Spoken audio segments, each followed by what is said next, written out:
रामकृष्ण हरी. तर आता आपण वारीत आलो आहोत आणि 3 नंबर दिंडी, शेडगे दिंडी नंबर 3 आपण बोलत आहोत. दिंडीचे जे विणेकरी दिनूबुवा यांच्यासोबत. तर दिनूबुवा आपल्याला याबद्दल, वारीबद्दल आणि 3 नंबर दिंडीबद्दल माहिती सांगणार आहेत. श्री संत श्रेष्ठ ज्ञानेश्वर महाराज पालखी सोहळा आणि त्या पालखी सोहळ्यातील परंपरागत असणारी दिंडी श्री शेडगे दिंडी क्रमांक 3 रठापुढे. ही दिंडी हैबत बापापासून अर्थात 1832 पासून ही दिंडी अव्याहतपणे चालू आहे आणि या दिंडीमध्ये अनेक असे असणारे महानुभाव चाललेले आहेत. SP कॉलेजचे प्राचार्य गुरुवर्य सोनपंत दांडेकर अर्थात मामासाहेब, त्याचप्रमाणे गुरुवर्य वैकुंठवासी दुंडा महाराज आणि आमच्या वारकरी शिक्षण संस्थेचे अर्थात स्वानंद सुखनिवासी सद्गुरू जोग महाराज संस्थेतील सर्व आजी माजी गुरुदेव मंडळी या दिंडीत चालत आहेत. आता सध्या देऊमध्ये जे गाथा मंदिर ज्यांनी उभारलेलं आहे जागतिक कीर्तीचं असे असणारे आमचे गुरुदेव हरिभक्तीपरायण परमपूजनीय पांडुरंग बाबा घुले हे वयाच्या 74-75व्या वर्षी ते पायी चालत आहे आणि म्हणून या दिंडीचं एक आगळं वेगळं वैशिष्ट्य आहे. विनेकरी सांगेल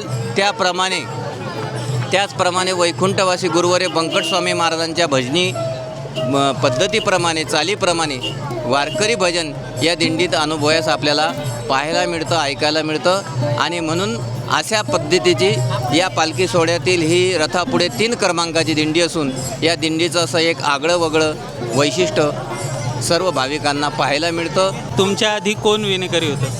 माझ्या आधी 2013पर्यंत हरिभक्तीपरायण वैकुंठवासी नामदेव महाराज लहाने लातूरकर वारकरी शिक्षण संस्थेचे माजी विद्यार्थी ते गेल्यानंतर सर्व गुरुदेव मंडळी दिंडीतील मंडळींनी माझ्या असा असणारा त्यांनी विश्वास दाखवला आणि विणेकरीसाठी 2014 साली या दिंडीची विणेकरी म्हणून या पदासाठी माझी सर्वानुमते निवड झाली आणि तोपर्यंत आजता एक माझ्याकडे हा विणा आहे.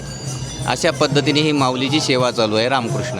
मग विणा आपण एकदा विणेकरी झालात की पुन्हा मग तुम्ही आयुष्यभर सांभाळता की कसं असतं? विणेकरी म्हणजे काय? विणेकरी हा दिंडीचा प्रमुख असतो. या दिंडीमध्ये विणेकरी ज्यांना अभंग सांगेल त्यांनीच म्हणायचा असतो.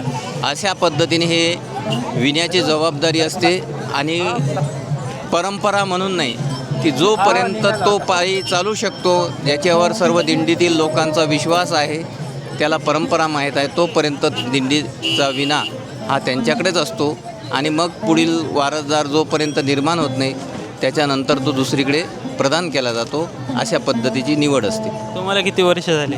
मला 2014 पासून मी माझ्याकडे विण्याची सेवा आहे आणि 1998 पासून मी या दिंडीत पायी चालत आहे.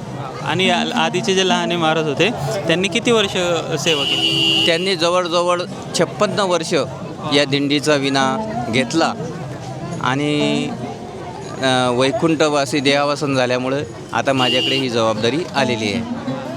धन्यवाद. रामकृष्ण. रामकृष्ण.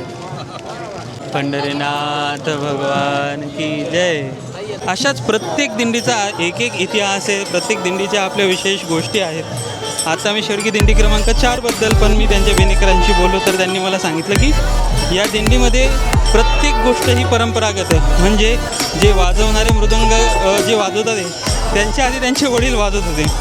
जे विणेकरी आहेत त्यांच्या आधी त्यांच्या एका पवार कुटुंबाकडे तर 100 वर्ष जवळपास विणा होता. आता त्यांनी दुसऱ्याकडे सोपवला आहे. सो अशा प्रकारे प्रत्येक दिंडीची आपली एक अनोखी कहाणी, अनोखी शिस्त आणि अनोखी परंपरा आहे. तुम्हाला अजून कुठल्या अशा दिंडीबद्दल किंवा विशेष गोष्टी वारीबद्दल माहिती असतील तर प्लीज कमेंट बॉक्समध्ये मला कळवायला विसरू नका. रामकृष्ण हरी.